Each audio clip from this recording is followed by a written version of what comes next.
Chapter 14. On Smart Novelists and the Smart Set. In one sense, at any rate, it is more valuable to read bad literature than good literature. Good literature may tell us the mind of one man, but bad literature may tell us the mind of many men. A good novel tells us the truth about its hero, but a bad novel tells us the truth about its author. It does much more than that, it tells us the truth about its readers, and oddly enough, it tells us this all the more cynical and immoral be the motive of its manufacture. The more dishonest a book is as a book, the more honest it is as a public document. A sincere novel exhibits the simplicity of one particular man, an insincere novel exhibits the simplicity of mankind. The pedantic decisions and definable readjustments of man may be found in scrolls and statute books and scriptures, but men's basic assumptions and everlasting energies are to be found in penny dreadfuls and halfpenny novelettes. Thus a man, like many men of real culture in our day, might learn from good literature nothing except the power to appreciate good literature. But from bad literature, he might learn to govern empires and look over the map of mankind. There is one rather interesting example of this state of things in which the weaker literature is really the stronger and the stronger the weaker. It is the case of what may be called, for the sake of an approximate description, the literature of aristocracy, or, if you prefer the description, the literature of snobbishness. Now, if any one wishes to find a really effective and comprehensible and permanent case for aristocracy well and sincerely stated, let him read, not the modern philosophical conservatives, not even Nietzsche, let him read the Bobel's novelettes. Of the case of Nietzsche, I am confessedly more doubtful. Nietzsche and the Bobel's novelettes have both obviously the same fundamental character. They both worship the tall man with curling mustache and Herculean bodily power, and they both worship him in a manner which is somewhat feminine and hysterical. Even here, however, the novelette easily maintains its philosophical superiority, because it does attribute to the strong man those virtues which do commonly belong to him, such virtues as laziness and kindliness, and a rather reckless benevolence, and a great dislike of hurting the weak. Nietzsche, on the other hand, attributes to the strong man that scorn against weakness, which only exists among invalids. It is not, however, of the secondary merits of the great German philosopher, but of the primary merits of the Bobel's novelettes, that it is my present affair to speak.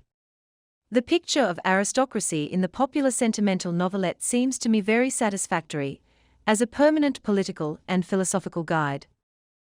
It may be inaccurate about details such as the title by which a baronet is addressed, or the width of a mountain chasm which a baronet can conveniently leap, but it is not a bad description of the general idea and intention of aristocracy, as they exist in human affairs. The essential dream of aristocracy is magnificence and valor, and if the Family Herald supplement sometimes distorts or exaggerates these things, at least, it does not fall short in them. It never errs by making the mountain chasm too narrow, or the title of the baronet insufficiently impressive. But above this sane reliable old literature of snobbishness, there has arisen in our time another kind of literature of snobbishness which, with its much higher pretensions, seems to me worthy of very much less respect. Incidentally, if that matters, it is much better literature. But it is immeasurably worse philosophy, immeasurably worse ethics and politics, immeasurably worse vital rendering of aristocracy and humanity, as they really are. From such books as those of which I wish now to speak, we can discover what a clever man can do with the idea of aristocracy. But from the Family Herald supplement literature, we can learn what the idea of aristocracy can do with a man who is not clever. And when we know that we know English history, this new aristocratic fiction must have caught the attention of everybody who has read the best fiction for the last 15 years. It is that genuine or alleged literature of the smart set which represents that set as distinguished, not only by smart dresses, but by smart sayings. To the bad baronet, to the good baronet, to the romantic and misunderstood baronet, who is supposed to be a bad baronet, but is a good baronet, this school has added a conception undreamed of in the former years, the conception of an amusing baronet. The aristocrat is not merely to be taller than mortal men and stronger and handsomer, he is also to be more witty. He is the long man with the short epigram. Many eminent, and deservedly eminent, modern novelists must accept some responsibility for having supported this worst form of snobbishness, an intellectual snobbishness. The talented author of Dodo is responsible for having in some sense created the fashion as a fashion. Mr. Hitchens, in The Green Carnation, reaffirmed the strange idea that young noblemen talk well, though his case had some vague biographical foundation, and in consequence an excuse. Mrs. Craigie is considerably guilty in the matter, although, or rather because, she has combined the aristocratic note with a note of some moral and even religious sincerity. When you are saving a man's soul, even in a novel, it is indecent to mention that he is a gentleman. Nor can blame in this matter be altogether removed from a man of much greater ability, and a man who has proved his possession of the highest of human instinct, the romantic instinct. I mean Mr. Anthony Hope. In a galloping, impossible melodrama like The Prisoner of Zenda, the blood of kings found an excellent fantastic thread or theme. But the blood of kings is not a thing that can be taken seriously. And when, for example, Mr. Hope devotes so much serious and sympathetic study to the man called Tristram of Blent, a man who throughout burning boyhood thought of nothing but a silly old estate, we feel even in Mr. Hope the hint of this excessive concern about the oligarchic idea. It is hard for any ordinary person to feel so much interest in a young man whose whole aim is to own the house of Blent at the time when every other young man is owning the stars. Mr. Hope, however, is a very mild case, and in him there is not only an element of romance, but also a fine element of irony which warns us against taking all this elegance too seriously. Above all, he shows his sense in not making his nobleman so incredibly equipped with impromptu repartee. This habit of insisting on the wit of the wealthier classes is the last and most servile of all the civilities. It is, as I have said, immeasurably more contemptible than the snobbishness of the novelette which describes the nobleman as smiling like an Apollo, or riding a mad elephant. These may be exaggerations of beauty and courage, but beauty and courage are the unconscious ideals of aristocrats, even of stupid aristocrats. The nobleman of the novelette may not be sketched with any very close or conscientious attention to the daily habits of noblemen. But he is something more important than a reality. He is a practical ideal. The gentleman of fiction may not copy the gentleman of real life, but the gentleman of real life is copying the gentleman of fiction. He may not be particularly good-looking, but he would rather be good-looking than anything else. He may not have ridden on a mad elephant, but he rides a pony as far as possible with an air as if he had. And, upon the whole, the upper class not only especially desire these qualities of beauty and courage, but in some degree, at any rate, especially possess them. Thus there is nothing really mean or sycophantic about the popular literature, which makes all its marquises 7 feet high. It is snobbish, but it is not servile. Its exaggeration is based on an exuberant and honest admiration. Its honest admiration is based upon something which is in some degree, at any rate, really there. The English lower classes do not fear the English upper classes in the least, nobody could. They simply and freely and sentimentally worship them. The strength of the aristocracy is not in the aristocracy at all, it is in the slums. It is not in the House of Lords, it is not in the civil service, it is not in the government offices, it is not even in the huge and disproportionate monopoly of the English land. It is in a certain spirit. It is in the fact that when a navy wishes to praise a man, it comes readily to his tongue to say that he has behaved like a gentleman. From a democratic point of view he might as well say that he had behaved like a viscount. The oligarchic character of the modern English Commonwealth does not rest, like many oligarchies, on the cruelty of the rich to the poor. It does not even rest on the kindness of the rich to the poor. It rests on the perennial and unfailing kindness of the poor to the rich.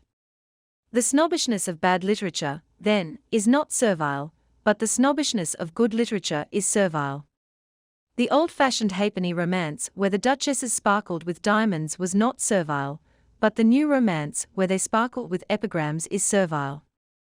For in thus attributing a special and startling degree of intellect and conversational, or controversial power, to the upper classes, we are attributing something which is not especially their virtue, or even especially their aim.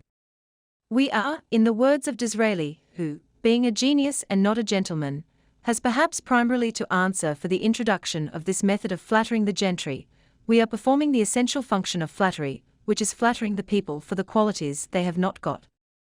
Praise may be gigantic and insane without having any quality of flattery so long as it is praise of something that is noticeably in existence. A man may say that a giraffe's head strikes the stars, or that a whale fills the German Ocean, and still be only in a rather excited state about a favorite animal.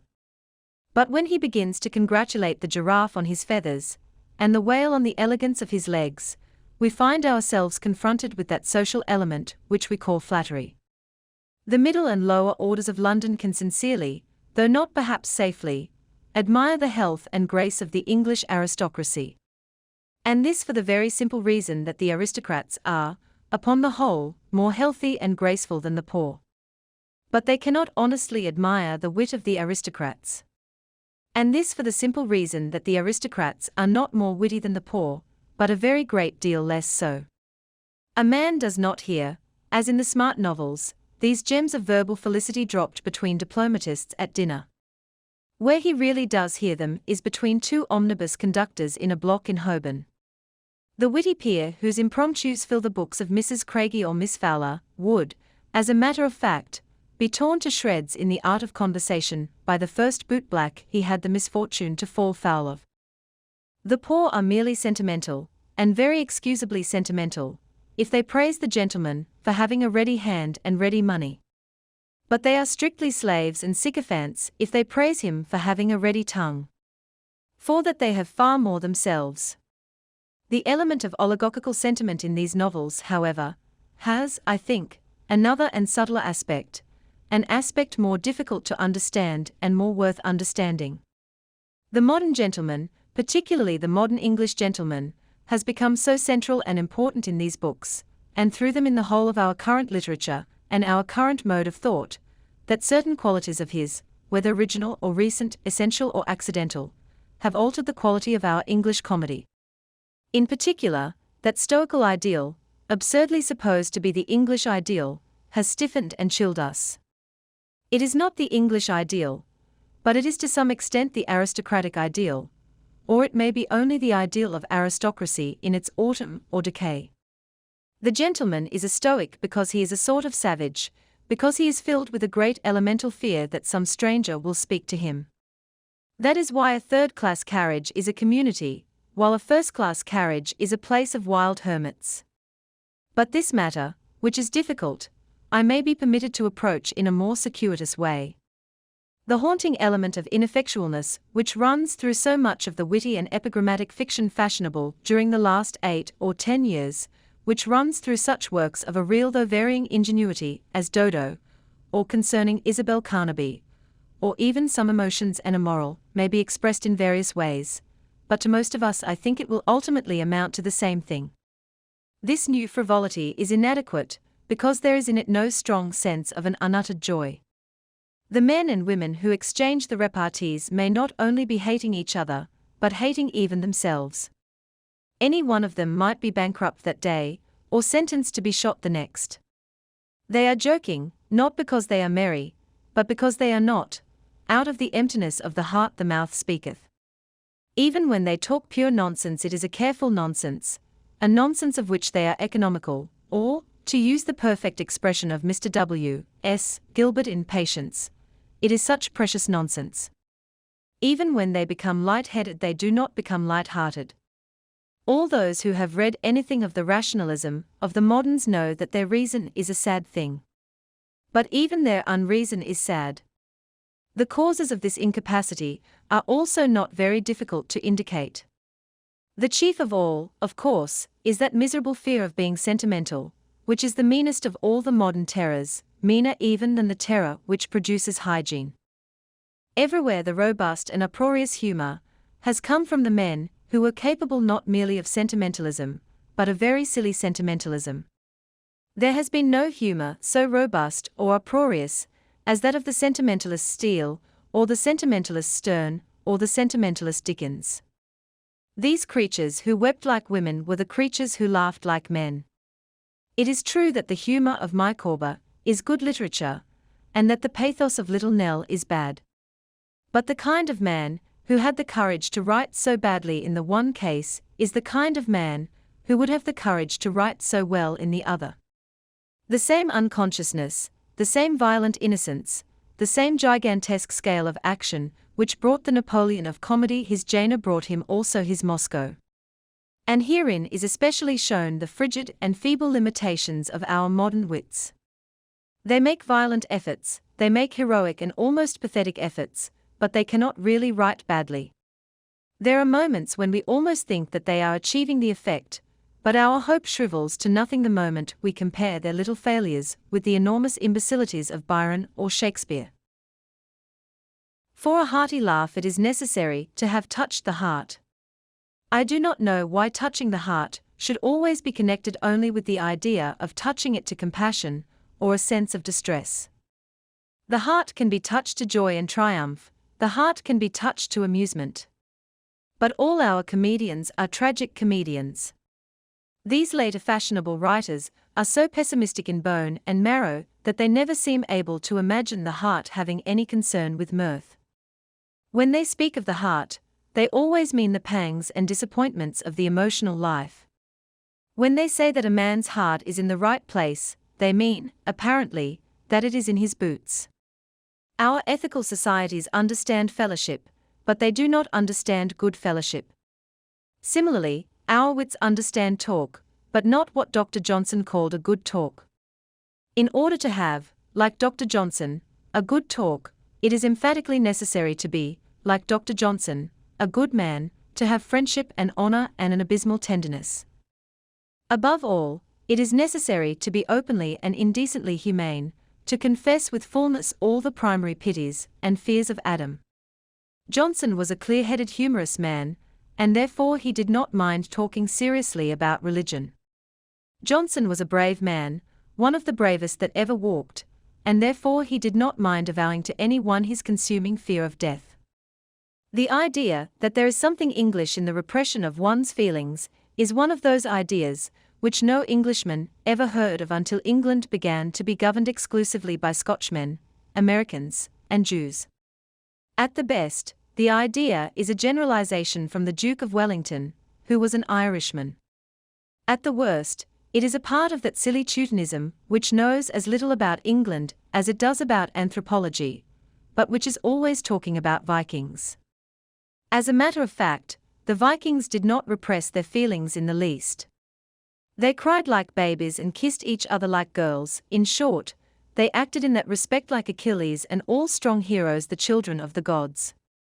And though the English nationality has probably not much more to do with the Vikings than the French nationality, or the Irish nationality, the English have certainly been the children of the Vikings in the matter of tears and kisses. It is not merely true that all the most typically English men of letters, like Shakespeare and Dickens, Richardson and Thackeray, were sentimentalists. It is also true that all the most typically English men of action were sentimentalists, if possible, more sentimental. In the great Elizabethan age, when the English nation was finally hammered out, in the great 18th century when the British Empire was being built up everywhere, where in all these times, where was this symbolic stoical Englishman who dresses in drab and black and represses his feelings? Were all the Elizabethan paladins and pirates like that? Were any of them like that?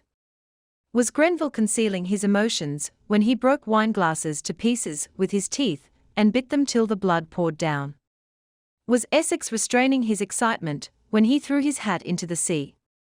Did Raleigh think it sensible to answer the Spanish guns only, as Stevenson says, with a flourish of insulting trumpets? Did Sidney ever miss an opportunity of making a theatrical remark in the whole course of his life and death? Were even the Puritans Stoics? The English Puritans repressed a good deal, but even they were too English to repress their feelings. It was by a great miracle of genius assuredly that Carlyle contrived to admire simultaneously two things so irreconcilably opposed as silence and Oliver Cromwell. Cromwell was the very reverse of a strong, silent man. Cromwell was always talking, when he was not crying. Nobody, I suppose, will accuse the author of Grace Abounding of being ashamed of his feelings. Milton, indeed, it might be possible to represent as a Stoic. In some sense he was a Stoic, just as he was a prig and a polygamist and several other unpleasant and heathen things. But when we have passed that great and desolate name, which may really be counted an exception, we find the tradition of English emotionalism immediately resumed and unbrokenly continuous. Whatever may have been the moral beauty of the passions of Etheridge and Dorset, Sedley and Buckingham, they cannot be accused of the fault of fastidiously concealing them. Charles II was very popular with the English because, like all the jolly English kings, he displayed his passions. William the Dutchman was very unpopular with the English because, not being an Englishman, he did hide his emotions. He was, in fact, precisely the ideal Englishman of our modern theory, and precisely for that reason all the real Englishmen loathed him like leprosy. With the rise of the great England of the 18th century, we find this open and emotional tone still maintained in letters and politics, in arts and in arms.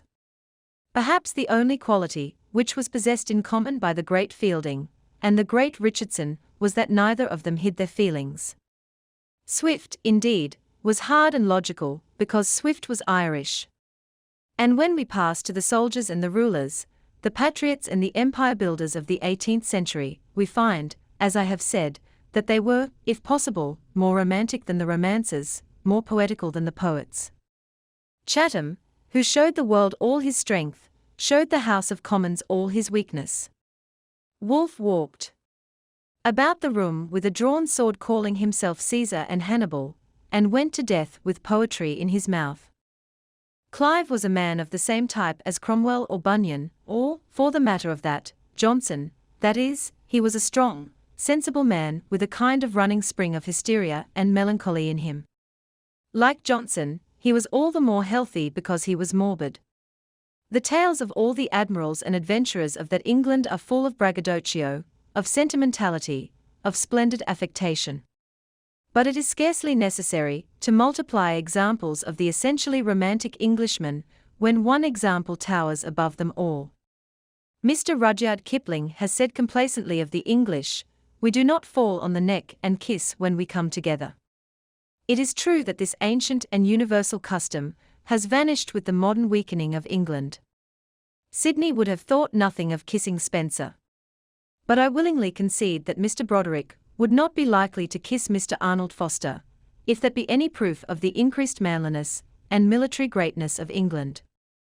But the Englishman, who does not show his feelings, has not altogether given up the power of seeing something English in the great sea hero of the Napoleonic War.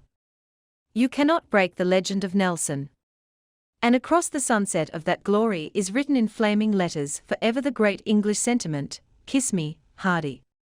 This ideal of self-repression, then, is, whatever else it is, not English. It is, perhaps, somewhat Oriental, it is slightly Prussian, but in the main it does not come, I think, from any racial or national source. It is, as I have said, in some sense aristocratic. It comes not from a people, but from a class. Even aristocracy, I think, was not quite so stoical in the days when it was really strong.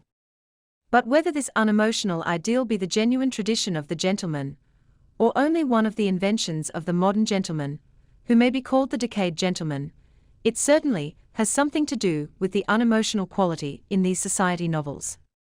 From representing aristocrats as people who suppressed their feelings, it has been an easy step to representing aristocrats as people who had no feelings to suppress.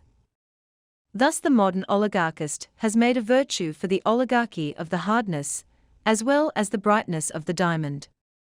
Like a sonneteer addressing his lady in the 17th century, he seems to use the word cold almost as a eulogium, and the word heartless as a kind of compliment. Of course, in people so incurably kind-hearted and babyish as are the English gentry, it would be impossible to create anything that can be called positive cruelty. So in these books they exhibit a sort of negative cruelty. They cannot be cruel in acts, but they can be so in words. All this means one thing, and one thing only. It means that the living and invigorating ideal of England must be looked for in the masses. It must be looked for where Dickens found it, Dickens among whose glories it was to be a humorist, to be a sentimentalist, to be an optimist, to be a poor man, to be an Englishman, but the greatest of whose glories was that he saw all mankind in its amazing and tropical luxuriance, and did not even notice the aristocracy, Dickens. The greatest of whose glories was that he could not describe a gentleman.